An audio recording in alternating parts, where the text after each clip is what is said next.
आपके साथ मैं हुमानसी दवे और मेरे साथ है अजय शर्मा। भारतीय बाजार हफ्ते के आखिरी कारोबारी सत्र में हमने उतार चढ़ाव देखे, लेकिन इस वक्त बुल्स का पलड़ा भारी है। और इस वक्त अजय, गुड आफ्टरनून। बुलेटिन की शुरुआत तो दो बड़ी और दो खुशखबरी के साथ ही करेंगे हम। बिल्कुल, खुशखबरी है, क्यों नहीं है। और आज उतार चढ़ाव में सिर्फ चढ़ाव ही चढ़ाव है, उतार कम है। बिल्कुल बिल्कुल। तभी हम डेज हाई की तरफ है, क्योंकि अगर हम देखें चंद्रयान की तैयारी है, लिफ्ट ऑफ होने वाला है। विजुअल्स आपके स्क्रीन पे आ जाएंगे। एक तरफ यहाँ लिफ्ट ऑफ हो रहा है, वहां दूसरी तरफ भारत का भी लिफ्ट ऑफ हो रहा है। भारत भी एक उड़ान भर रहा है और भारत की उड़ान में प्रधानमंत्री हमारे नायक जो हैं आज फ्रांस में हैं, वहां उनको एक परेड दी जा रही है। और नरेंद्र मोदी जी की सम्मान में जो परेड हो रही है, गेस्ट ऑफ ऑनर बनाया है उसमें। हालांकि फ्रेंच आर्मी, नेवी, एयरफोर्स के तो लोग हैं ही शामिल, सोल्जर्स। लेकिन बैस्टिल डे परेड में, बैस्टिल डे परेड, वाह जबरदस्त, शानदार नाम। लेकिन साथ में पंजाब रेजिमेंट भी है। पंजाब रेजिमेंट है इसमें, बिल्कुल। हालांकि मुझे उसका योगदान नहीं दिखाई दे रहा है इसमें, जिसमें पंजाब रेजिमेंट भी शामिल है। तो एक तरफ उड़ान भर रहा है देश, पहली बार, और दूसरी तरफ हमारे इसरो के चीफ का हमें विजुअल भी दिखाई दे रहा है। हरिकोटा से 40 दिन बाद चांद पर उतरेगा। 2:35 का समय है और इस वक्त अजय 2:33 हो रहे हैं। लेकिन कह सकते हैं आपसे सिर्फ 1.5 मिनट से भी कम, और चंद्रयान की उड़ान, स्वदेश की उड़ान और भारत का चिन्ह पहुंचेगा चंदा मामा के पास। बिल्कुल। इनफैक्ट अगर आप देखें, ये सबसे ज्यादा कह सकते हैं कि एक प्राउड मोमेंट है।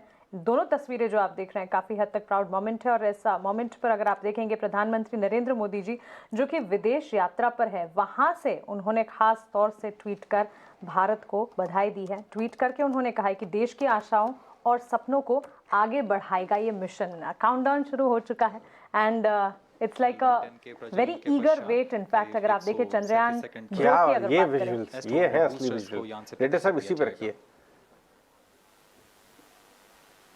और इनफैक्ट अगर आप ट्विटर पर भी देखेंगे, ट्रेंडिंग टॉपिक्स में वन ऑफ द टॉपिक्स इस वक्त अगर आप देखें चंद्रयान की जो 1.5 minutes from the scheduled launch time, 1.5 minute दूर है शेड्यूल लॉन्च टाइम से।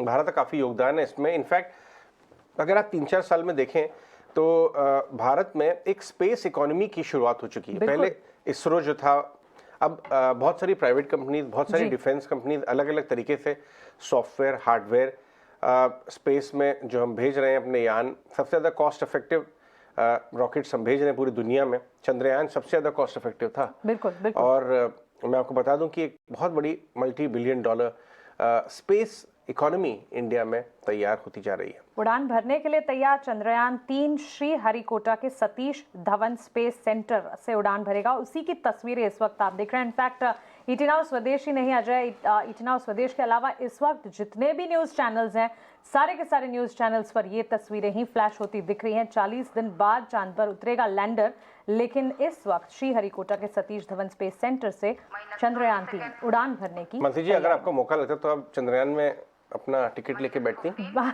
बिल्कुल।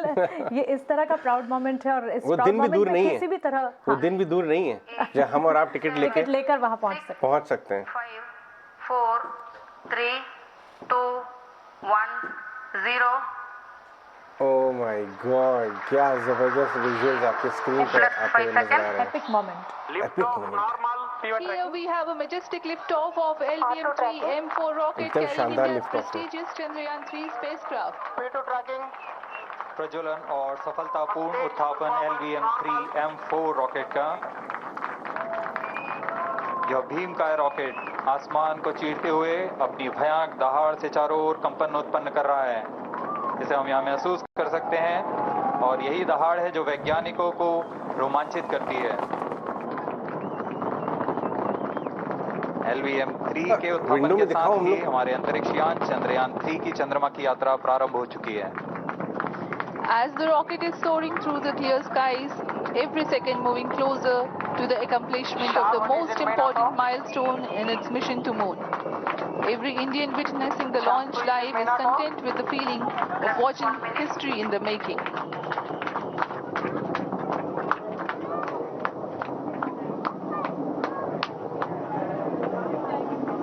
चंद्रमा की सतह पर अपना छाप छोड़ने के लिए चंद्रयान 3 अपने मिशन को पूरा करने निकल चुका है। वर्तमान में दोनों S-200 स्टेप ऑन बूस्टर सामान निष्पादन करते हुए अपनी निर्दिष्ट कक्षा की ओर बढ़ रहे हैं। S200 motors thrusting simultaneously, generating a peak thrust of close to 6,000 kilonewtons in vacuum. They are made of HTPB-based solid propellant, 204.5 tons in each strap-on. Close to 2 tons of propellant being burnt each second. S200 strap-on boosters का कुल प्रज्वलन काल 126 second का है और अभी अभी घोषणा की गई L110 स्टेज का भी प्रज्वलन शुरू हो चुका है। Apart from the strap-on, the core stage has also commenced its operation. This stage, based on combination 200 stages are separated. of क्या hyperbolic जबरदस्त विजुअल्स आते हुए नजर आए, एकदम मेरे को तो गूज़बम्प्स आ गए, जिसे कहते हैं ना सिरहन सी हो गई। ये बहुत प्राउड मोमेंट है, और जो लाइन ये हम सब के लिए। 3 की दहाड़, बिल्कुल दहाड़ थी साहब, बिल्कुल दहाड़ थी। और ये जो दहाड़ता हुआ चंद्रयान चला जा रहा था, ये इस बात का प्रतीक था कि सारे ऑड्स के अगेंस्ट हमारा देश जो है वो भी बढ़ता हुआ ऐसे ऊंचाई की तरफ बढ़ता चला जा आगे रहा बढ़ रहा है। है। चलिए आगे बढ़ते हैं। और देश के जो सेंसेक्स और निफ्टी है वो भी ऐसे ही दहाड़ता हुआ आगे बढ़ता चला जा रहा है।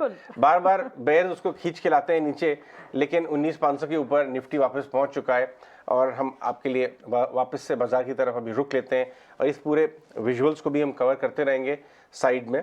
लेकिन अब हम चलते हैं डायरेक्टर साहब वापस बाजार की तरफ, क्योंकि वहां पे ट्रैक करना बहुत जरूरी है। वहां पे एक और भी है, बिल्कुल बुल्स का जलवा है, ब्रेकआउट का सीन बन रहा है और ये बिना बैंक्स के बन रहा है। डेज हाई पे निफ्टी आपको आता हुआ नजर आ गया है 19,500, कल का हाई था 19,565 और ये बिना बैंक निफ्टी के। बैंक निफ्टी को अगर आप लेके आएंगे तो बैंक निफ्टी अभी भी वो डेज लो की तरफ है। आप समझ लीजिए कि घर का एक मेंबर एक कमरे में मुंह फुला के बैठा हुआ है, उसके बाद ये पार्टी चल रही है, पार्टी बाकी के मार्केट फूफा जी जो है मुंह फुला के बैठे हुए हैं। आपने सही बोला। Mid cap small cap index को देखिए आप, डेज हाई पे है और ये इसलिए क्योंकि आईटी स्टॉक्स का कंट्रीब्यूशन वापस आ गया है, मेटल स्टॉक्स का कंट्रीब्यूशन वापस आ गया। मेटल इंडेक्स को लेके आए डायरेक्टर साहब, ये देखिए मेटल इंडेक्स डेज हाई पे, उतार चढ़ाव के बाद भी डेज हाई पे बजा रहे। तो ये जब आपको स्ट्रेंथ दिख रही है मेटल और आईटी की, मेटल गेनर्स और आईटी गेनर्स लेके आई डायरेक्टर साहब, तो आपको दिखाई देगा कि इतना बड़ा हिस्सा बैंक्स हाईएस्ट वेट है वो नहीं, वो फूफा जी जो मुंह फुला के बैठे हुए हैं जैसे कि मानसी कह रही है, उसके बाद भी पार्टी चल रही है, पार्टी चल रही है। चलिए आगे बढ़ते हैं और अपने गेस्ट को भी शामिल करते हैं। हमारे साथ सनी अग्रवाल जुड़ रहे हैं फंडामेंटल्स पे और टेक्निकल्स पे। हमारे साथ मितेश पांचाल है, राजेश पालविया है। वाह क्या बात है, शानदार पैनल लेके आई डायरेक्टर साहब हमारे सारे पैनलिस्ट को आज दोपहर में, क्योंकि आपको अपने व्हाट्सएप ग्रुप पे जो रॉकेट्स नजर आ रहे हैं वो सारे हमारे पैनलिस्ट बाजार में ऑलरेडी पहले 2-4 दिन पहले ही आपको बता देते हैं कौन से स्टॉक्स में रॉकेट चलेंगे। डायरेक्टर साहब स्क्रीन पे लेके आए नितेश और राजेश जी को, दोनों को, और सनी अग्रवाल भी जल्दी ही जुड़ेंगे। ओके, चलिए मितेश है और राजेश है। Good afternoon gentleman. जिस तरह से हम देख रहे हैं निफ्टी बैंक निफ्टी के मुकाबले अच्छी परफॉर्मेंस दिखा रहा है और इनफैक्ट इस वक्त बाजार की चाल को अगर आप देखेंगे अच्छी खासी मजबूती के साथ ट्रेड फ्राइडे सेशन में देखने को भी मिल रहा है। बताइए, शुक्रवार की शुरुआत के साथ हमने देखा काफ़ी उतार चढ़ाव दिखे, लेकिन उसके बाद वन साइड मूव्स अपसाइड के ही देखने को मिले। और क्यों ना हो, इतनी सारी खुशखबरी है भारत के लिए और इन खुशखबरी के बीच भारतीय बाजार भी एंजॉय करता हुआ। Rajesh, will start with you. Good afternoon, बताइए। गुड आफ्टरनून मानसी जी, गुड आफ्टरनून एवरीवन। तो बिल्कुल एक हिस्टोरिक डे और इतनी खुशी का मौका है तो मार्केट को तो उड़ान भरनी ही थी और हमें लगता है कि ये उड़ान तो और यहाँ से कंटिन्यू होते हुए दिखेगी। यहाँ से व्यू यही है निफ्टी में कि यहाँ से फर्दर तेजी एक्सटेंड होगी और 19,550 19,700 तक हमें लगता है नेक्स्ट वीक में ये टारगेट बिल्कुल अनफोल्ड होते हुए दिखेंगे निफ्टी के। जिस तरीके से सेटअप बना है और आज भी देखें तो काफ़ी बाइंग इंटरेस्ट जो बना हुआ है mid cap small cap space में बना हुआ है और स्टॉक स्पेसिफिक काफ़ी अच्छी एक्शन यहाँ पे देखने को मिल रही है। डिस्पाइट कि यहाँ पे बैंक निफ्टी का कंट्रीब्यूशन नहीं है, फिर भी मार्केट में जो स्ट्रेंथ बनी हुई है ये एक क्लियर साइन है कि मार्केट कोई भी गिरावट यहाँ पे देने को तैयार नहीं है। जो भी छोटी मोटी डिप मिल रही है वहाँ पे बायर्स बिल्कुल इंटैक्ट है और वहाँ पे जो भी छोटी मोटी गिरावट मिलती है उसको बाय करने के लिए यहाँ पे रेडी है। तो हमें लग रहा है कि यहाँ पे नेक्स्ट वीक में टारगेट बनेंगे 19,550 और 19,700 तक के। करंट लेवल से स्टॉप लॉस जो रखने होंगे निफ्टी में वो होंगे करीब 19,350 के। बैंक निफ्टी में भी देखें तो थोड़ा सा सप्लाई जोन बना हुआ है क्योंकि 45,000 के आसपास यहाँ पे एक कॉल राइटर्स का मेजर कॉन्सेंट्रेशन है, एक बार वो लेवल निकलेंगे तो यहाँ पे भी एक शॉर्ट कवरिंग बनते हुए दिखेगी और बैंक निफ्टी में भी एक बाइंग इंटरेस्ट बनेगा। Stock specific mid cap banking stock जरूर आज पार्टिसिपेट कर रहे हैं, बट लार्ज कैप में थोड़ा सा एक सबड्यूड यहाँ पे परफॉर्मेंस रहा है, लेकिन हमें लग रहा है कि यहाँ पे भी वापस तेजी कंटिन्यू होते हुए दिखेगी। तो दोनों ही इंडेक्स पे व्यू बुलिश है। बैंक निफ्टी में थोड़ा वेट करेंगे, ब्रेकआउट के बाद हम यहाँ पे ट्रेड इनिशिएट करेंगे, बट निफ्टी में ट्रेड ओपन रखेंगे और नेक्स्ट वीक के टारगेट हम 19,700 तक एक्सपेक्ट कर रहे हैं। 700 नेक्स्ट वीक का target. Mitesh, Nifty bank Nifty पे लेवल्स बताइए, उसके बाद आपके ट्रेडिंग आइडियाज भी शेयर करेंगे। बट इस समय जो बाजार जिस तरह से बैठ रहा है, कैसे किस करवट बैठेगा अगले हफ्ते?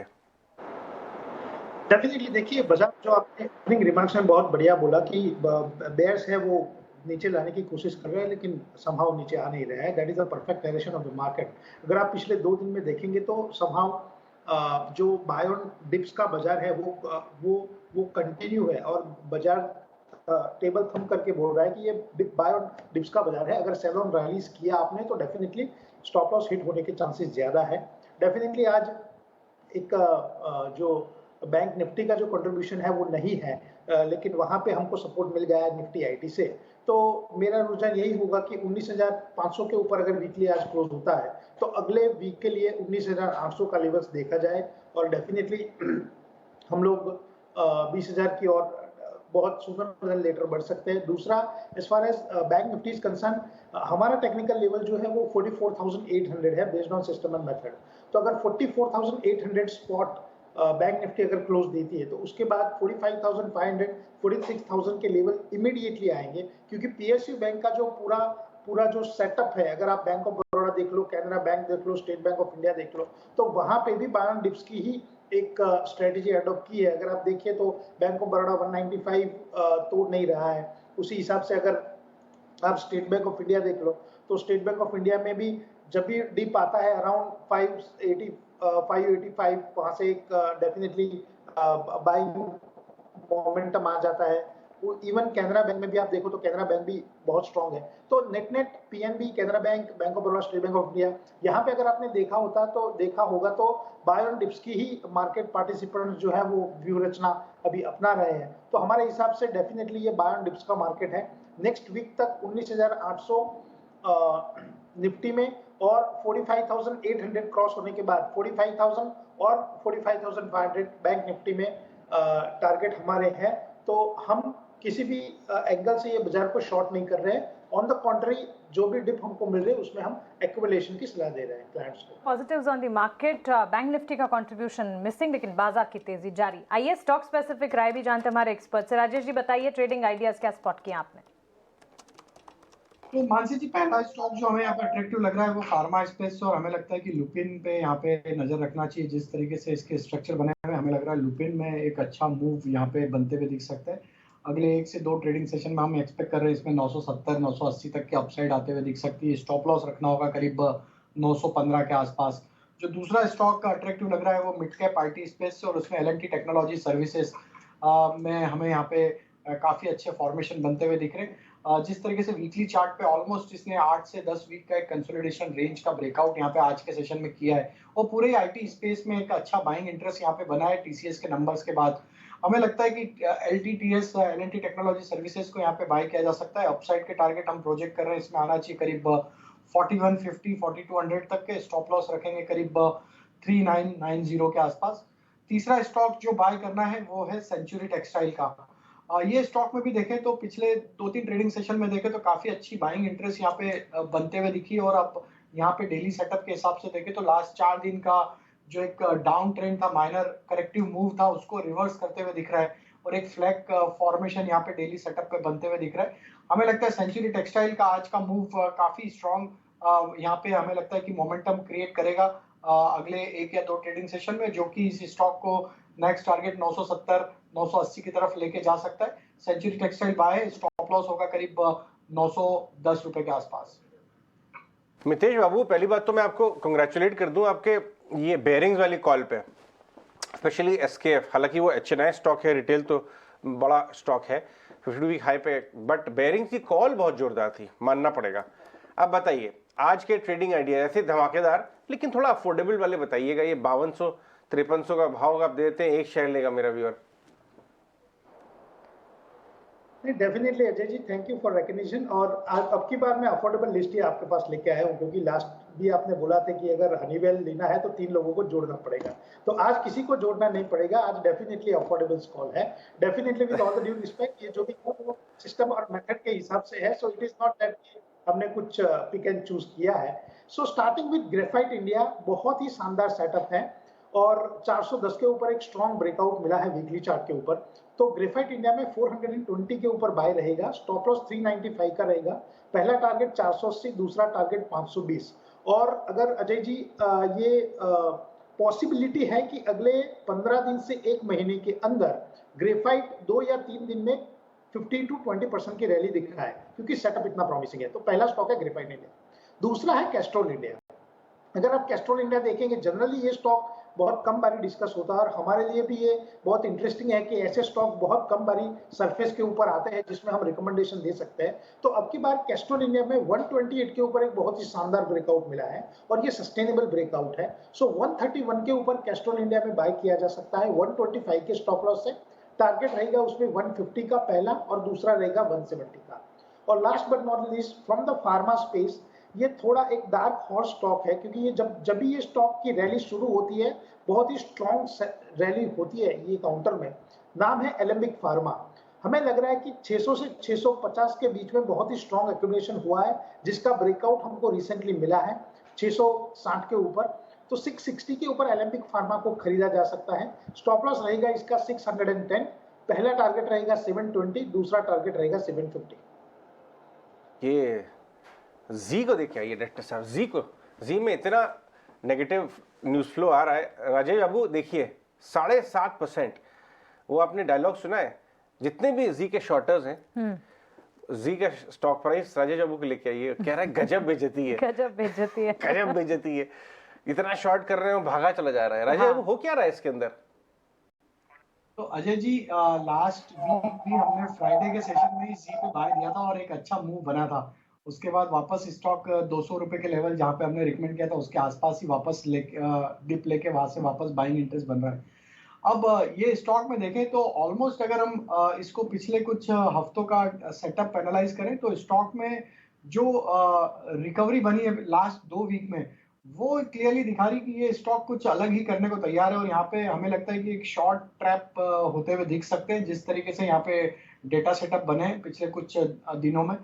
तो यहाँ पे 200 रुपए का लेवल इसके लिए काफी इंपॉर्टेंट है। जब तक ये इसके नीचे नहीं क्लोज होता है, हमें लगता है कि इसको शॉर्ट करना थोड़ा सा रिस्की हो सकता है। और जिस तरीके के फॉर्मेशन बने, ये लगता है कि 220-21 का लेवल तो हमें लगता है बहुत जल्द देखने को मिलेगा। अगर वो लेवल क्रॉस हो जाते हैं तो एक बड़ी रैली भी यहाँ पे अनफोल्ड होते हुए दिख सकती है, क्योंकि वो एक स्विंग हाई का ब्रेकआउट होगा जो कि मार्च में बना था। अगर 221 के लेवल को निकालता है तो 240 तक ये स्टॉक की तेजी बन सकती है। तो अभी हमारे लिए ये बाय है 200 के स्टॉप लॉस। तो चलिए जील पर ये एक राय 7.25% की तेजी और इन स्तरों को देखते हुए बाय की राय राजेश जी की तरफ से भी एक टेक्निकल आउटलुक। लेकिन फंडामेंटल आउटलुक का के लिए हमारे साथ सनी अग्रवाल भी जुड़ गए हैं। सनी, गुड आफ्टरनून ना। आज एक्चुअली शुरुआत जो है ना डिफेंस स्पेस से करनी चाहिए, क्योंकि चंद्रयान 3 की सक्सेसफुल लॉन्चिंग जो है अभी हमने थोड़ी देर पहले देखी, चंद मिनटों पहले ही देखी। और डिफेंस को लेकर तो आए दिन हम देखते भी हैं, ग्रोथ प्रोस्पेक्ट्स काफ़ी अच्छे नज़र आ रहे हैं। स्वदेशीकरण, प्राइवेटाइजेशन की बात हो रही है, डिफेंस को लेकर एक्सपोर्ट्स को बढ़ावा देने की बात हो रही है, और ऐसे में फिर इतने सारे ग्रोथ, इनोवेशन और डेवलपमेंट्स होते हुए आप डिफेंस से शुरुआत कीजिए। इस सेक्टर पर आपका टेक क्या है? Good afternoon. डेफिनेटली डिफेंस का आउटलुक हमें सभी को पता है कि काफी अच्छा हो गया है पिछले 6 से 12 महीने में। काफी ऑर्डर्स भी मिले हैं और ऑर्डर का साइज भी काफी बड़ा रहा है। तो रिसेंटली अगर मैं एक एग्जांपल देना चाहूंगा तो मझगांव डॉक में जिस तरह से रूमर चल रही है कि 90,000 करोड़ की एक बड़ी ऑर्डर मझगांव डॉक को मिलेगी, इसके पहले हमने सेम चीज एचएएल में प्ले आउट होते देखी। और इसका बेनिफिट कहीं ना कहीं जो छोटी कंपनीज है जैसे Paras, data pattern, extra microwave, तो पूरी जो वैल्यू चेन है डिफेंस की, right from a small tier 1 tier 2 component supplier to the OEM जो फाइनल प्रोडक्ट बनाएंगे, असेंबल करेंगे, अक्रॉस द बोर्ड डेफिनेटली इसका एक बेनिफिट हमें देखने मिलेगा over the next 2 to 3 years in terms of sales and earning. पर अगर मैं वैल्यूएशन की बात करता हूं तो कहीं ना कहीं थोड़े से वैल्यूएशन अब एक्सुबरेंट हो गए हैं। ये बेहतर रहेगा कि यहाँ से आप डिफेंस स्टॉक कुछ समय के लिए साइडवेज मूव होके देन नेक्स्ट अप मूव दे तो बेहतर रहेगा। तो मेरी यही राय रहेगी कि डिफेंस में डेफिनेटली मोमेंटम काफी स्ट्रांग है इन टर्म्स ऑफ अर्निंग ग्रोथ, हालांकि वैल्यूएशन थोड़े से एक्सपेंसिव साइड में है, एक बहुत शॉर्ट समय में काफी लंबा रनअप भी हुआ है, तो बाय ऑन डीप स्ट्रेटेजी होनी चाहिए। And it is like a buffet, I mean across the board earnings are going to be good. तो आप छोटी कंपनी लीजिए, बड़ी कंपनी लीजिए, सभी में मुझे लगता है कि अर्निंग ग्रोथ अच्छी रहेगी और पैसा बनाने का मौका भी मिलेगा। बस मेरी यही राय रहेगी कि buy on dip should be the strategy in the defence as a sector. में खरीदारी के हर मौके ढूंढने चाहिए। डिफेंस क्षेत्र में लॉन्ग टर्म प्ले जो है काफी अट्रैक्टिव नजर आ रहा है। लेकिन आइए अब टेक्निकल और फंडामेंटल के साथ साथ ऑप्शन के लिए आपकी स्ट्रैटेजी क्या होनी चाहिए, ऑप्शंस का चैंपियन बताने के लिए हमारे साथ kushbohra.com के कुश बोहरा जुड़ गए हैं। गुड आफ्टरनून कुश, बताइए कौन सा धमाकेदार ऑप्शन लेकर आए हैं आप? जी Mansi, very good afternoon to you. सारे दर्शकों को भी वेरी गुड आफ्टरनून। आज की स्ट्रैटेजी देने के पहले मैं कल की स्ट्रैटेजी पे एक अपडेट दे दूं जो हमने चोला फाइनेंस पे डिस्कस की थी। और अगर किसी ने हमारी बात सुन के जो बुल कॉल स्प्रेड हमने सुझाया था वो किसी ने लिया हो तो आज ही उन्हें 5,000 रुपए का प्रॉफिट हो रहा है। So it's not bad idea to run with this profit और इसे अभी भी होल्ड कर सकते हैं। आज की जो स्ट्रैटेजी है वो है बाटा इंडिया पे। देखिए इस स्टॉक पे मैं अक्सर आप ही के चैनल पे काफी बार बाय कॉल्स दे चुका हूँ। 1700 के टारगेट से दिए थे, वो अचीव हुए हैं। एक शार्प प्रॉफिट बुकिंग देखने मिली थी, लेकिन वो एक बाइंग अपॉर्चुनिटी के तौर पे साबित हो रही है। तो यहाँ पे बाटा इंडिया में आप लगाइए एक बुल कॉल स्प्रेड। अब यहाँ पे आप बाय करेंगे 1670 का call at the price of 25 और सेल करेंगे 1700 का call at the price of 15। तो इस स्ट्रैटेजी में आपका जो मैक्स लॉस है ये 3,750 रुपए का है, लेकिन जो मैक्स प्रॉफिट पोटेंशियल है वो 7,500 रुपए का है। सो यहाँ पे आपका जो रिस्क रिवॉर्ड रेशियो है ये 1:2 का है। बाटा इंडिया 1700 को टच करता है या उसके ऊपर क्लोज होता है ऑन एक्सपायरी तो आपका 7,500 का मुनाफा हो जाएगा।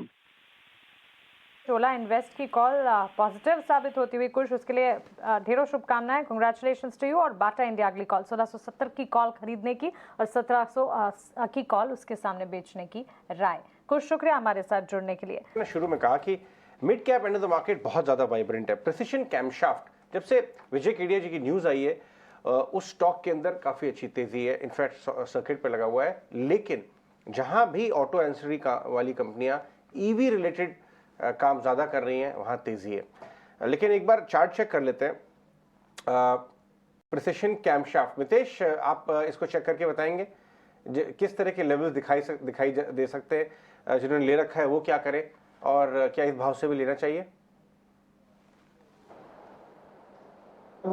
देखिए अगर चार्ट पैटर्न की बात करें तो वीकली चार्ट के ऊपर 202 का टॉप 23 जून 2023 का हाई लगाया था। उसके बाद एक म्यूटेड परफॉर्मेंस है और आज बहुत ही स्ट्रॉन्ग रैली स्टॉक्स के अंदर देखने के लिए मिली है। तो डेफिनेटली स्टॉक के अंदर एक मोमेंटम जो है वो जारी रहेगा, क्योंकि अभी जो स्टॉक है आज के हाई के बाद वो स्टॉक अपने ऑल टाइम हाई के ऊपर अनचार्टेड टेरिटरी में है। तो डेफिनेटली अगर किसी के पास है तो उसको होल्ड करना चाहिए। नई खरीदारी 20% अपर सर्किट के ऊपर या follow and that means Monday के दिन पे रिकमेंड नहीं की जाएगी, लेकिन अगर आपके पास है तो डेफिनेटली होल्ड करना चाहिए इसको।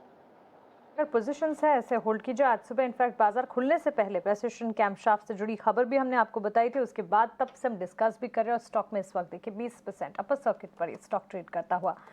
लेकिन चलिए इसी बीच लगातार नतीजों का सिलसिला जारी है। यूनिकेम लैबोरेटरीज के तिमाही नतीजे आते हुए दिखे हैं। On the face of it numbers positive हैं, क्योंकि कंपनी की कंसोलिडेटेड आय 310 करोड़ से बढ़ी और ये बढ़कर 423 करोड़। सालाना आधार पर आंकड़े पॉजिटिव नजर आ रहे हैं और इसी का एक असर है जो कि आप देख रहे हैं 1.5% तक की तेजी यूनिकेम लैबोरेटरीज के स्टॉक में 385 के लेवल्स पर।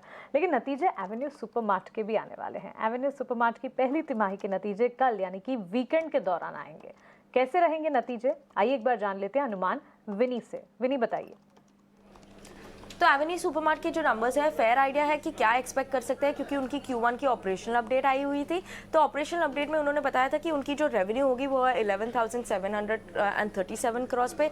तो overall year on year basis पे कंपेयर करें तो ग्रोथ होगी अराउंड 19% की revenue growth. Profit growth expected है सबड्यूड एट 8.4%, वाइल मार्जिन में थोड़ी कॉन्ट्रैक्शन एक्सपेक्टेड है। मार्जिन से 70 बेसिस पॉइंट की कॉन्ट्रैक्शन है और 9.6% पे मार्जिन एक्सपेक्टेड है। EBITDA मार्जिन, स्टोर काउंट ये टाइम जो उनकी Q1 ऑपरेशन ऑपरेशनल अपडेट में आ गई थी, थोड़ा स्लो पेस हो गया है क्योंकि ये टाइम कंपनी ने क्वार्टर ऑन क्वार्टर बेसिस करी तो सिर्फ 3 ही स्टोर ऐड किए हैं लास्ट क्वार्टर से कंपेयर। तो delay in high margin business भी हो रहा है, उनकी रिकवरी जो है high margin general merchandise business है वहाँ पे डीले हो चुका है, तो वो इम्पैक्ट करता है सेल्स को, वो इम्पैक्ट करता है उनके रेवेन्यू को भी और उनके मार्जिन्स को भी। उसके अलावा प्रेशर हो रहा है थोड़े कंजम्पशन पे, डिस्क्रिशनरी साइड पे, नॉन एफएमसीजी बिजनेस पे, तो जो इम्पैक्ट कर रहा है ओवरऑल कंपनी के परफॉर्मेंस को। और रेवेन्यू पर स्क्वायर फीट की बात करें तो वो बिनाइन ही रहा है, कम ही रहा है Q1 में। और उनकी जो बात करें तो वहाँ पे वो प्री पैंडेमिक लेवल से अभी भी कम चल रहा है। फैक्टर्स जो वॉच आउट करेंगे तो डिमांड ट्रेंड्स कैसे आ रहे हैं, क्या कमेंट्री है वहाँ पे, स्टोर प्लान्स क्या है, क्या आगे जाते हुए इंप्रूव होगी स्टोर एक्सपेंशन प्लान्स, और मार्जिन ट्रैजेक्टरी क्या है मीडियम टर्म पे, ये इंपॉर्टेंट फैक्टर्स है वॉच आउट करने के लिए। बिल्कुल विनी, शुक्रिया एवेन्यू सुपरमार्ट्स के नतीजों से ठीक पहले अनुमान हमें बताने के लिए। सो क्लियरली डिमांड ट्रेंड्स क्या है, स्टोर एक्सपेंशन प्लान्स क्या है, कमेंट्री क्या है, इस पर खास नजर रखनी होगी। लेकिन नतीजों से ठीक पहले आज हम देख रहे हैं लाल निशान के साथ एवेन्यू सुपरमार्ट के स्टॉक में ट्रेड 3800 के लेवल्स के आसपास। राजेश जी, एवेन्यू सुपरमार्ट्स डीमार्ट पर राय क्या होगी? तो मानसी जी, पिछले 4-5 दिन में देखें तो एक म्यूटेड ही प्राइस बिहेवियर देखने को मिला है डीमार्ट एवेन्यू सुपरमार्ट का। और अगर हम देखें तो स्टॉक में जो एक हर्डल या सप्लाई जोन जो बना हुआ है वो है करीब 3850-3860 के जोन में। हमें लग रहा है कि एक अगर ब्रेकआउट यहाँ पे बनता है 3860 के ऊपर, अगर स्टॉक के प्राइजेस निकलते तो यहाँ पे एक मूव बनते हुए दिख सकता है, क्योंकि काफी समय से स्टॉक लोअर साइड पे, अगर हम इसको देखें पिछले 2-3 हफ्तों का मूव भी देखें तो स्टॉक 3750 से 3800 की रेंज में एक अच्छा सपोर्ट बना के यहाँ पे होल्ड आउट करते हुए दिख रहा है। तो there is a high possibility कि अगर स्टॉक में 3860 के लेवल ब्रेकआउट होते हैं तो इसकी रैली यहाँ पे बनते हुए दिख सकती है 3950 इवन 4000 की तरफ। तो जिनके पास पोजीशन है बने रह सकते हैं, 3760 के स्टॉप लॉस से पोजीशन होल्ड करने की सलाह है। तो इंटैक्ट रखिए राय, स्टॉप लॉस के साथ आपको मिलती हुई दिख रही है। लेकिन चलिए 3 बज गए हैं, खबर गर्म है सेगमेंट का वक्त।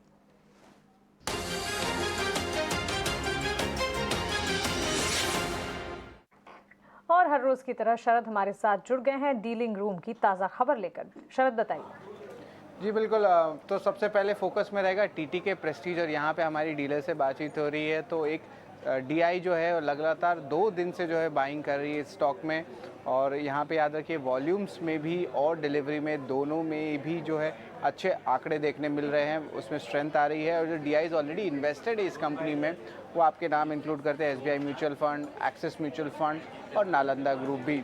स्टॉक स्पेसिफिक बात करें तो 2022 के जो हाई लेवल्स देखे गए हैं वहाँ से अभी भी स्टॉक लगभग 26% गिरा हुआ है। हालांकि बाइंग जो है थोड़ी सी स्टार्ट हो गई है मार्च के महीने से, जहाँ पे स्टॉक मार्च के लो से जो है 10 से 13% तक का जो है अभी ऑलरेडी भाग चुका है। लेकिन कुछ अहम ट्रिगर्स हैं टीटी के प्रेस्टीज में, उस पर फोकस करते हैं।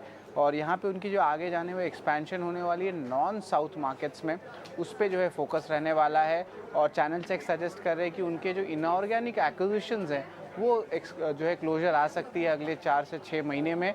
और जो एबिटा CAGR निकला गया है मोतीलाल ओसवाल ने दिया है, उन्होंने लगभग 23% का ग्रोथ दिया अगले 2 साल में। और ओवरऑल जो मार्केट शेयर की एक्सपेक्टेंस है कि गेन तो होने वाली है on a broad based level, लेकिन जो ई कॉमर्स सेगमेंट में वो फोरे कर रहे हैं वहाँ से भी मार्केट शेयर गेन होगा।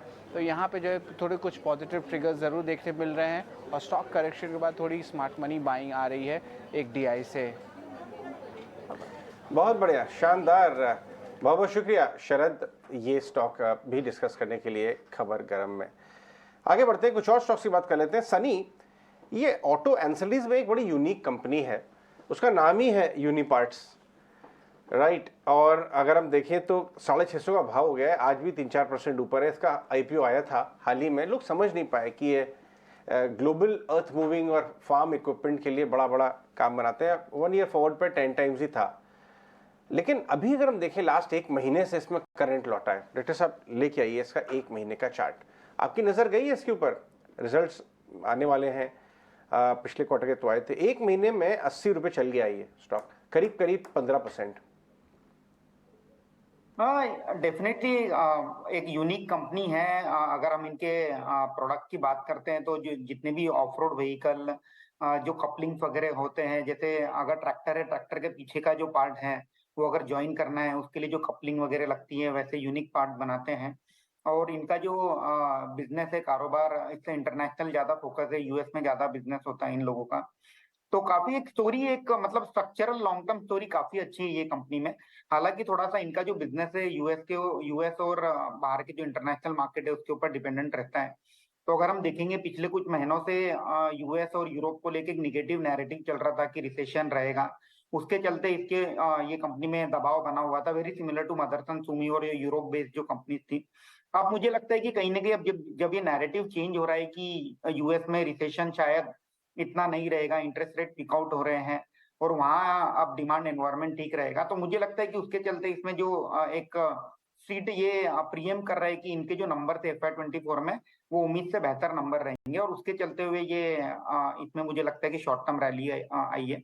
But anyway at the current market price also अगर किसी को लेना है अपने लॉन्ग टर्म पोर्टफोलियो में तो डेफिनेटली इसे ऐड कर सकते हैं।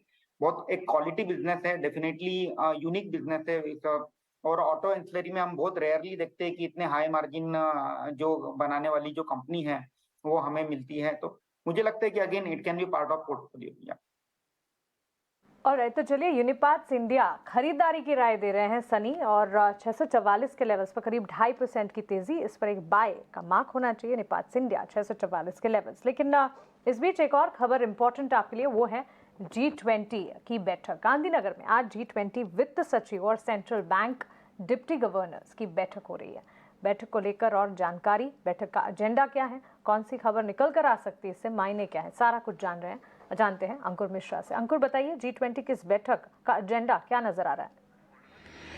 जी हम यहाँ पे इस समय गांधीनगर में हैं, जहाँ पे finance minister, central bank governors की मीटिंग होने वाली है, और उससे पहले बहुत ही महत्वपूर्ण मीटिंग हो रही है डिप्टीज की। ये डिप्टीज की मीटिंग को चेयर कर रहे हैं अजय सेठ और RBI deputy governor Michael Patra, और यहाँ पर जो की कंसिडरेशंस होंगे वो फाइनली मंडे को मीटिंग के लिए, आउटकम के लिए सौंपे जाएंगे। जो की कंसिडरेशंस हैं वो हमें यही बताया जा रहा है कि एक रिपोर्ट है जो कि जो इंडिपेंडेंट ग्रुप है उसने तैयार करी है, और ये रिपोर्ट है मल्टी डेवलपमेंट बैंक्स को स्ट्रेंथन करने पे। साथ ही साथ एक चर्चा का विषय रहा है कि जो डेट ट्रीटमेंट है, जो कॉमन फ्रेमवर्क में कंट्रीज हैं उनका जो डेट ट्रीटमेंट है वो कैसा हो, इस पर भी चर्चा होगी। और एक महत्वपूर्ण विषय रहा है क्रिप्टो एसेट्स, तो इसके रेगुलेशन और साथ ही साथ इसको कैसे सुपरवाइज कर सकते हैं, इस पर भी एक बड़े महत्वपूर्ण मंच पर चर्चा होगी, ग्लोबल मंच पर चर्चा होगी।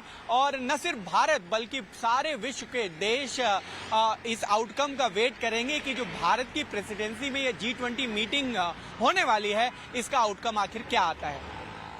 शुक्रिया अंकुर वहां पे इस समय गांधीनगर में बने हुए हैं और लेटेस्ट खबरें और बड़ी वॉइसेस हमारे लिए लेकर आएंगे। लेकिन बाजार में करीब 20 मिनट रह गए बंद होने के पहले, तो कुछ BTST कॉल्स लेके, इनफैक्ट लास्ट 15 मिनट में अगर आप देखिए तो तेजी बढ़ी है। कल का जो हाई था 19,565 के आसपास का, उसकी तरफ वापस जाता हुआ नजर आ रहा है। आपको निफ्टी, डायरेक्टर साहब बैंक निफ्टी लेके आइए, वहां भी ओके, यही है रीजन, बैंक निफ्टी भी लाल निशान से 100 पॉइंट हरे निशान में आ गया, तो ये BTST का कारण बनता है। बताइए मितेश, कहां लेके जाएंगे पोजीशंस? आपको कॉन्फिडेंस आ रहा है वीकेंड के बावजूद लॉन्ग पोजीशंस लेके जाने में? अजय जी, आपका मार्केट बहुत अच्छी तरह से सुन रहा है, क्योंकि आपने बोला था ना कि बैंक निफ्टी मुंह फुला के बैठा है तो उसको बुरा लग गया है, तो क्लोजिंग में वो ग्रीन में आ गया। डेफिनेटली BTST के लिए बन रहा है।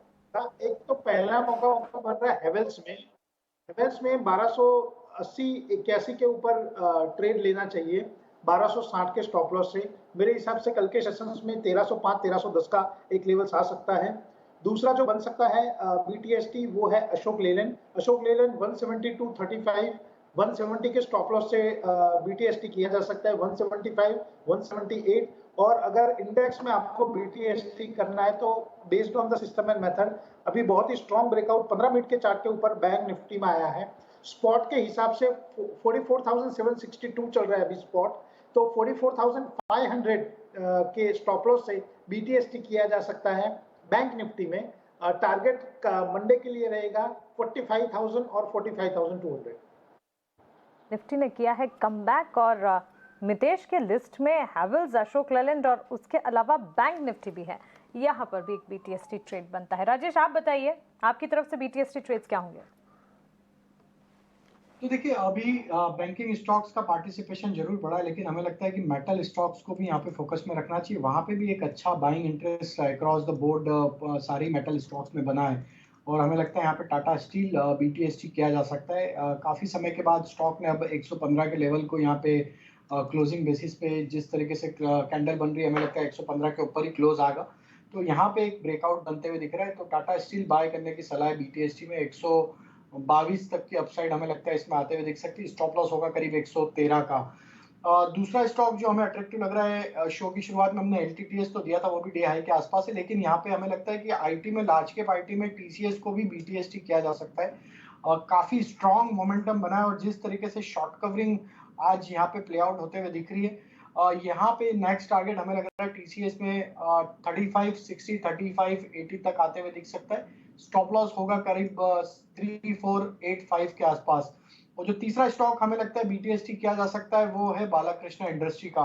ये स्टॉक में भी देखें तो एक अच्छा मोमेंटम लास्ट 2 ट्रेडिंग सेशन से बनते हुए दिखा है। स्टॉक कंफर्टेबली अब 2400 के ऊपर सस्टेन करते हुए दिख रहा है, और जिस तरीके से आज के सेशन में मोमेंटम आया है स्टॉक में, हमें लग रहा है इसका नेक्स्ट टारगेट 2520 और 2560 की तरफ बढ़ते हुए दिखेगा। स्टॉप लॉस रखना होगा करीब 2400 के आसपास का।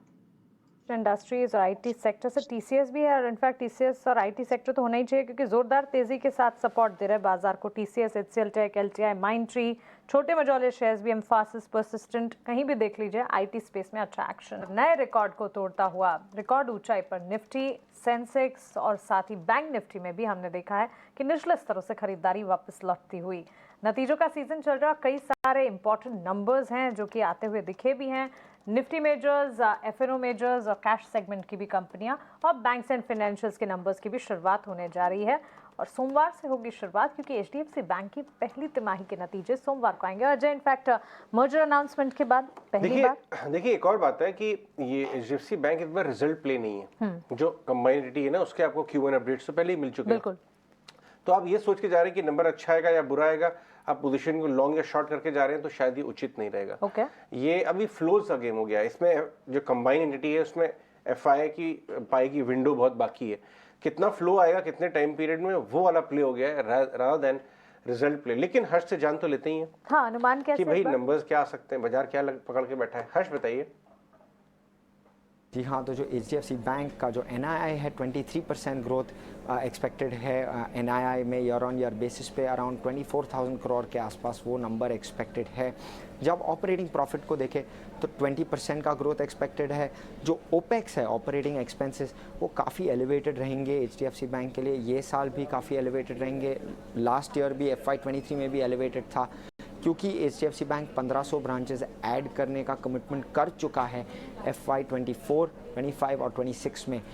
तो वो कमिटमेंट के दौरान OPEX काफ़ी एलिवेटेड रहेगा, यही एक्सपेक्टेशन है, जिसकी वजह से ऑपरेटिंग प्रॉफिट NII जितना एक्सपैंड नहीं होगा, तो ऑपरेटिंग एफिशिएंसी नहीं मिलेगा शायद से ये साल भी। जब प्रोविजनिंग नंबर को देखें तो 4000 करोड़ के आसपास वो प्रोविजनिंग नंबर आएगा, और जिसकी वजह से, और प्रोविजनिंग साइड पे एग्री बुक पे एक फोकस रहेगा कि एग्री बुक का एक तो परफॉर्मेंस कैसा है और कमेंट्री कैसा आता है HDFC बैंक से, तो ये दो चीज़ें पे मॉनिटरेबल और फोकस रहेगा। Profit after tax largely stable, 20% year on year growth expected है ये पर्टिकुलर नंबर पे। और जब हम profit after tax cumulative number देखें 11,000 करोड़ आसपास एक्सपेक्टेड है stand alone number for profit after tax, 20% growth year on year. NPS की बात करें तो मे बी स्लाइट इंक्रीज आएगा, स्लाइट एक्सपेंशन आएगा NPS में, बट लार्जली स्टेबल सेट, बहुत ज़्यादा इंक्रीज की एक्सपेक्टेड नहीं है। 10% का सर्किट जी में बहुत ही शानदार। अभी हमने थोड़ी देर पहले आपसे बात की थी कि ये ब्रेकआउट जैसा दिखाई दे रहा है, और एग्जैक्टली वही हुआ। राजेश, एक बार रिविजिट करेंगे, पोजीशन लेके जानी चाहिए क्या जी में?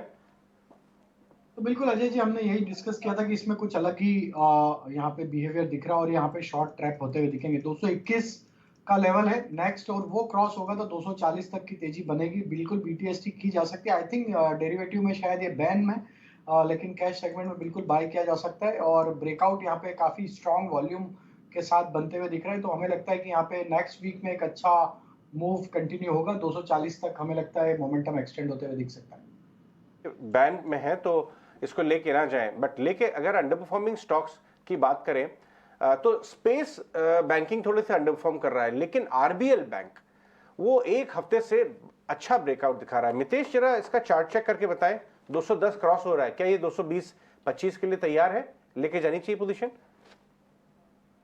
डेफिनेटली देखिए पिछले 3 क्वार्टर से 185 to 189 is a very strong resistance और उसको बहुत डिसाइसिवली ये क्वार्टर में क्लियर कर लिया है।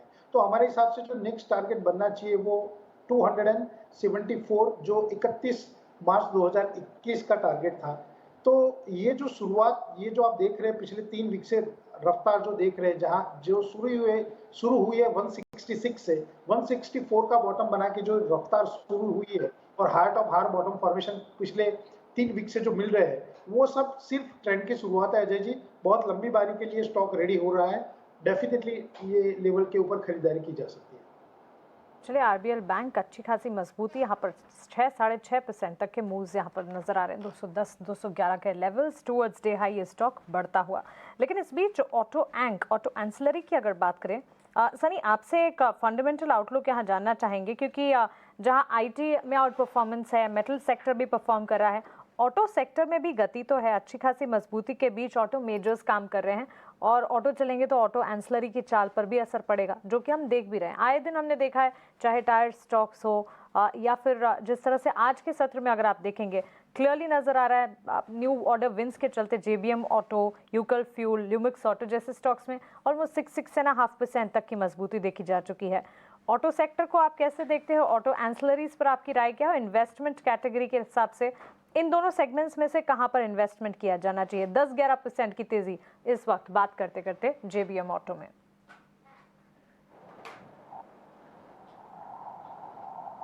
डेफिनेटली ये जो ऑटो सेक्टर है FY24 में इसमें से जो ऑटो ईएम और ऑटो एंसिलरी इसमें दोनों में पैसे बनाने के मौके बनेंगे।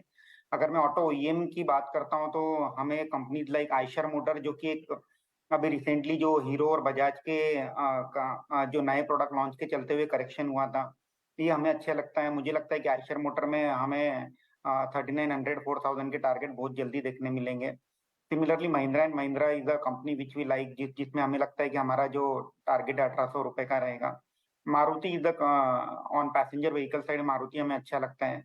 मारुति का जो रिसेंटली जो ट्रांजिशन हुआ है from entry level segment to the premium, और एट द सेम टाइम जिस तरह से रॉ मटेरियल कॉस्ट घटी है, इनके मार्जिन एक्सपेंशन और अर्निंग ग्रोथ आउटलुक काफी अच्छी लग रही है, तो मारुति अच्छी लगते हैं। ऑन ऑटो एंसिलरी साइड हमें एसजीएस एंटरप्राइजेस काफी अच्छी लगती है। कंपनी ने रिसेंटली एक वॉल्टर पैक इंडिया करके एक कंपनी में अपना स्टेक भी बढ़ाया था, जिसके चलते हमें लगता है कि अगले 2 साल में इसमें काफी एक बड़ा जंप दिखेगा इन टर्म्स ऑफ अर्निंग। तो एसजीएस एंटरप्राइज, जिसका करंट मार्केट प्राइस 590-600 के तकरीबन है, वो मुझे लगता है कि अगले 1-1.5 साल में 900 रुपए के टारगेट हमें इसमें देखने मिल सकते हैं। और smaller companies like Gabriel which has recently ventured into the sunroof business also, ये इसमें एक तेजी डालेगा अर्निंग ग्रोथ में, तो गैब्रियल अच्छा लगता है। Sharda motors again which is a play on changing regulation commercial vehicle side में, ये कंपनी भी हमें अच्छी लगती है। तो ओवरऑल ऑटो एंसिलरी में अपॉर्चुनिटी बहुत सारी है और आई मीन काफी मौके मिलेंगे इसमें पैसे बनाने के over the next 12 to 18 month. Auto और ऑटो एंसिलरी पर एक फंडामेंटल आउटलुक, अच्छी खासी तेजी और ये तेजी आगे भी जारी रहेगी। लेकिन तेजी बाजार में भी लगातार बढ़ती हुई नजर आ रही है। लेकर आइए बैंक निफ्टी करीब 200 अंकों की मजबूती के साथ। बैंक निफ्टी में मजबूत ट्रेंड नजर आ रहा है। निफ्टी तो ऑलमोस्ट रिकॉर्ड ऊंचाई पर हम देख ही रहे हैं, 19,582 के स्तरों पर बैंक निफ्टी में देखिए सडन अपसर्ज जो देखने को मिला है इसी घंटे। इनफैक्ट इस घंटे की शुरुआत में, शो की शुरुआत में हम कह रहे थे बैंक निफ्टी में परफॉर्मेंस ही नहीं नजर आई। दिन भर में परफॉर्मेंस इतनी नहीं दिखाने के बाद लास्ट आवर ऑफ ट्रेड में अच्छा खासा एक्शन। सेंसेक्स में रिकॉर्ड ऊंचाई हम देख रहे हैं और निफ्टी आईटी इंडेक्स में करीब 3 साल की बड़ी तेजी इस वक्त नजर आ रही है। तो सेक्टर स्पेसिफिक हो या इंडेक्स स्पेसिफिक हो, मार्केट में हम देख रहे हैं बढ़िया up move. Friday session last hour of trade में मार्केट अच्छी तेजी के साथ क्लोज होने की पूरी तैयारी में। Rajesh ji, real estate sector ने भी beautiful pattern throughout the week दिखाया है और इनफैक्ट रियल एस्टेट सेक्टर के कई सारे स्टॉक्स रहे जो कि खबरों के दम पर भी फोकस में रहे और इस लिस्ट में Godrej properties, Oberoi realty, Phoenix limited जैसे शेयर शामिल रहे। करीब 1.5 से 2% तक की तेजी, 3-3.5% तक के मूव्स हमने ओबरॉय रियल्टी में देखे। लेकिन इन सब के बीच एक ऐसा स्टॉक जो कि अंडररेटेड या फिर कह सकते हैं कि जिसका जिक्र ज़्यादा नहीं होता, सनटेक रियल्टी। आज के सत्र में देखिए सनटेक रियल्टी में करीब 6-6.5%, 7% के मूव्स इस वक्त नज़र आ रहे हैं। 362 इसका आज का हाई है और इसी लेवल के नज़दीक 361 पर ये ट्रेड करता हुआ। टेक्निकली क्या चार्ट्स यहाँ से और एक्टिव नज़र आ रहे हैं सनटेक रियल्टी के, क्योंकि एक महीने की चाल को अगर देखेंगे करीब 30% के रिटर्न दिखा चुका है स्टॉक। तो काफी बड़े अंडर परफॉर्मेंस के बाद अब स्टॉक में लास्ट 2 वीक से देखें तो एक अच्छा ट्रैक्शन देखने को मिला बाइंग साइड में, और स्टॉक में एक रिवर्सल के साइन भी यहाँ पे डेली वीकली टाइम फ्रेम पे बनते हुए दिखे। हमें लग रहा है कि सनटेक रियल्टी यस यहाँ से फर्दर अपमूव एक्सटेंड करते हुए दिखेगा। पूरे सेक्टर में ही एक बाइंग इंटरेस्ट बना है और ये स्टॉक में रिस्क टू रिवॉर्ड के हिसाब से भी हमें लगता है कि एक अच्छे अट्रैक्टिव प्राइस पॉइंट पे अवेलेबल है। 400 रुपए तक की अपसाइड हमें लगता है नियर टर्म सेटअप के हिसाब से बनते हुए दिख सकती है। बाय किया जा सकता है, एक डिप मिलता है अगर टुवर्ड्स 350 तो वहाँ पे ऐड करें। स्टॉप लॉस रखें 340 के आसपास, अपसाइड के टारगेट 400 हमें लगता है शॉर्ट टर्म में देखने को मिलेंगे। मितेश, ये टीटी के प्रेस्टीज का जिक्र शरद थोड़ी देर पहले कर रहे थे, खबर गर्म है सेगमेंट में। डीआईएस की खरीदारी के यहाँ पर न्यूज़ फ्लो और न्यूज़ फ्लो के बाद हम देख रहे हैं स्टॉक में अच्छी खासी तेजी नजर आ रही है। 780 के लेवल्स के नजदीक करीब 2% की बढ़त पर टीटी के प्रेस्टीज इस वक्त ट्रेड करता हुआ। डेफिनेटली अगर आप टीटी के प्रेस्टीज का चार्ट देखोगे तो कहीं ना कहीं ये बहुत क्लियर है कि स्टॉक जो है वो पिछले कुछ दिनों से थोड़ा म्यूटेड था, आज एक ब्रेकआउट मिला है। टेक्निकली हमारे हिसाब से 772 के ऊपर ब्रेकआउट मिला है आवरली चार्ट के ऊपर, तो ये जो रैली है वो कंटिन्यू होगी। 760 के स्टॉप लॉस से ट्रेड लिया जा सकता है 2 या 3 दिन के लिए। पहला टारगेट रहेगा 810 का, दूसरा टारगेट रहेगा 850 का। तो डेफिनेटली जो ब्रेकआउट मिला है वो सस्टेनेबल है, करंट लेवल के ऊपर खरीदारी की जा सकती है। ओके तो चलिए ये राय टीटी के प्रेस्टीज पर आपको मिलती हुई। क्विकली कुछ और स्टॉक्स इनफैक्ट जहां पर अगर देखें जो बाजार की इस तेजी में सबसे ज्यादा कंट्रीब्यूट कर रहे हैं, इस लिस्ट को अगर देखेंगे सेक्टर स्पेसिफिक हर स्टॉक हर पॉकेट में अच्छा खासा एक्शन देखने को मिला है, लेकिन इसमें आईटी स्पेस ही लगातार सामने आ रहा है। राजेश जी, एम्फासिस के चार्ट्स देखिए 7-7.5% की तेजी यहाँ पर। बिल्कुल, तो मानसी जी हमने एलटीटीएस पे बाय दिया, टीसीएस भी बीटीएसटी दिया है और अभी हमें लगता है कि पूरा आईटी सेक्टर में एक अच्छा रिवाइवल बन रहा है। एम्फेसिस में जिस तरीके के ब्रेकआउट हुए हैं ये दिखाता है कि स्टॉक का नेक्स्ट टारगेट 2200 की तरफ बढ़ते हुए दिखेगा। तो जिनके पास पोजीशन है एम्फेसिस में होल्ड रखें और यहाँ पे स्टॉप लॉस को ट्रेल कर लें 2030 के आसपास, और टारगेट हमें लगता है 2200-2250 तक आते हुए दिखेंगे। तो पूरा आईटी सेक्टर ही हमें लगता है कि यहाँ से एक अच्छा मोमेंटम नेक्स्ट वीक में भी एक्सटेंड करते हुए दिखेगा। तो आईटी और मेटल ये 2 सेक्टर हमें लगता है कि यहाँ पे रिस्क टू रिवॉर्ड के हिसाब से भी एक फेवरेबल प्राइस पॉइंट अवेलेबल है पूरे सेक्टर में। तो हमें लगता है ये दोनों सेक्टर पे फोकस करना चाहिए नेक्स्ट वीक के लिए। सेक्टर को ही सेक्टर ऑफ द वीक भी कहना चाहिए क्योंकि सरप्राइजिंग रिटर्न्स आईटी सेक्टर में नजर आ रहे हैं। चलिए बाजार क्लोजिंग की तरफ बढ़ता हुआ, और इस वक्त अगर आप देखेंगे लास्ट आवर ऑफ ट्रेड में तमाम इंडेक्सेस ने, निफ्टी ने, सेंसेक्स ने नए रिकॉर्ड्स देखें। इनफैक्ट अच्छी खासी मजबूती के साथ 19,588 के स्तर पर निफ्टी जो है क्लोजिंग दिखाता हुआ। बैंक निफ्टी में भी दिन भर की सुस्ती के बाद लास्ट आवर ऑफ ट्रेड में अच्छा खासा एक्शन देखने को मिला। करीब 200 अंकों की बढ़त के साथ बैंक निफ्टी में भी हमने बढ़िया तेजी देखी। 50 जो कॉन्स्टिट्यूएंट्स हैं निफ्टी के, उनमें से करीब 30 कॉन्स्टिट्यूएंट्स ने पूरे हफ्ते के दौरान ही अच्छा एक्शन दिखाया, और इस लिस्ट में भी आईटी मेजर्स ही शामिल हैं जैसे कि Infosys, tech Mahindra, TCS, HCL technologies. ये सारे के सारे स्टॉक्स लीड कर रहे थे। और अगर आप देखेंगे निफ्टी के गेनर्स में भी सबसे आगे जो स्टॉक्स खड़े, इनफैक्ट सारे के सारे गेनर्स जो हैं वो आईटी सेक्टर से जुड़े हुए, TCS, Infosys, tech Mahindra, LTI, Mindtree, सारे स्टॉक्स का नाम। टेक महिंद्रा पर भी नजर होनी चाहिए, यहाँ पर भी अच्छा खासा एक्शन है। एडवांस डिक्लाइन रेशियोज में क्लियर कट एडवांसेस जो है वो आगे 1462, 1462 एडवांसेस के सामने 637 डिक्लाइन, यानी कि बाजार का undertone bullish. Nifty small cap index ने 52 हफ्ते के उच्चतम स्तर इस हफ्ते छुए। जी हाँ, अच्छा खासा एक्शन वहां पर भी देखने को मिला। और सेक्टर स्पेसिफिक आईटी के बाद हमने मेटल स्टॉक्स में 5 मंथ हाई इस हफ्ते देखे, काफी अच्छे मजबूती के साथ नैल्को, एनएमडीसी जैसे स्टॉक्स ने लीड किया। इसके ठीक साथ साथ आईटी और आप अगर मेटल को देख लें उसके ठीक साथ रियल एस्टेट सेक्टर में भी जबरदस्त एक्शन ड्यूरिंग द वीक देखने को मिला, और ये एक्शन आज भी बरकरार रहा। और आपको बता दें लगातार 3 हफ्तों से निफ्टी रियल्टी इंडेक्स जो है वो बढ़िया तेजी के साथ वन साइड अप मूव दिखा रहा है। इस लिस्ट में रियल एस्टेट की बड़ी दिग्गज कंपनियां जैसे कि डीएलएफ, कोटस प्रॉपर्टीज शामिल हैं, छोटी मझौली कंपनियां जैसे सनटेक रियल्टी, और साथ ही जिस तरह से हम बात कर रहे थे अनंतराज, फीनिक्स मिल्स, ये सारे के सारे रियल एस्टेट प्लेयर्स में काफी अच्छा एक्शन देखने को मिला। फार्मा इंडेक्स में भी हमने देखा है डिफेंसेस जहां जहां बाजार में वॉलेटिलिटी डेली उठापटक दिखी, वहां फार्मा स्टॉक्स आगे बढ़े, हेल्थ केयर आगे बढ़े, डायग्नोस्टिक आगे बढ़े। ग्लैंड फार्मा, नेटको फार्मा जैसे लीडर्स थे जो कि इस हफ्ते रिटर्न्स दे रहे थे फार्मा इंडेक्स में। एफएमसीजी प्लेस की अगर बात करें, तीसरा सीधा हफ्ता जबकि कंजम्पशन थीम प्ले आउट हो रही है। मैरिको, कोलगेट, पैमोलिव जैसे स्टॉक्स में अच्छा खासा लीडिंग एक्शन देखने को मिला। निफ्टी पीएसयू इंडेक्स की अगर बात करें, पीएसयू बैंक इंडेक्स की अगर बात करें, 2 हफ्तों की मजबूती को मानो एक तरह से थमता हुआ यहाँ पर देखने को मिला। तो पीएसयू इंडेक्स में अगर आप देखेंगे लॉसेस इस हफ्ते देखने को मिले। Bank of Baroda, UCO bank, पूरे हफ्ते के अगर ट्रेंड को देखेंगे वहां पर गिरावट हाथ लगी। ब्रॉडर इंडेक्सेस की अगर बात करें, ड्यूरिंग द वीक निफ्टी में करीब 1.5% की तेजी, मिड कैप में भी 1.5% की तेजी और स्मॉल कैप ने करीब 2% की तेजी देखी। सेक्टोरल इंडेक्सेस में सबसे आगे निफ्टी आईटी इंडेक्स जो कि पूरे हफ्ते भर में 5% के रिटर्न्स दे गया। इसके ठीक पीछे मेटल, रियल्टी, फार्मा, एफएमसीजी और ऑटो, यहां पर अच्छा खासा एक्शन। निफ्टी के गेनर्स की अगर बात करें, सारे के सारे आईटी स्टॉक्स को ऐड करेंगे, उसके ठीक साथ साथ आइशर मोटर्स को भी ऐड कर दीजिए। ऑटोमोबाइल में आइशर मोटर्स में अच्छा एक्शन दिखा। और लूजर्स की अगर बात करें, power grid, UPL, BPCL, Titan और एनटीपीसी जैसे स्टॉक्स थे जो कि इस हफ्ते परफॉर्म नहीं कर पाए। बाजार की फाइनल क्लोजिंग आपकी स्क्रीन पर। फ्राइडे सेशन 19,590 के लेवल्स, 200 अंकों की जबरदस्त मजबूती के साथ निफ्टी की क्लोजिंग। बैंक निफ्टी की अगर बात करें, 200 अंकों की मजबूती वहां पर भी नजर आई और निफ्टी आईटी इंडेक्स 1200 अंकों की तेजी के साथ इंडेक्स ऑफ या सेक्टर ऑफ द वीक कह सकते हैं। सेंसेक्स में 66,060 के लेवल से 500 अंकों की तेजी पर कामकाज। जबरदस्त एक्शन आज के मार्केट में और लास्ट आवर ऑफ ट्रेड काबिले तारीफ। क्लोजिंग कॉल्स को हम यहीं समेट रहे हैं। मुझे दीजिए इजाजत, लेकिन 18 सतेश पर खबरों का सिलसिला लगातार जारी है। बने रहे। नमस्कार।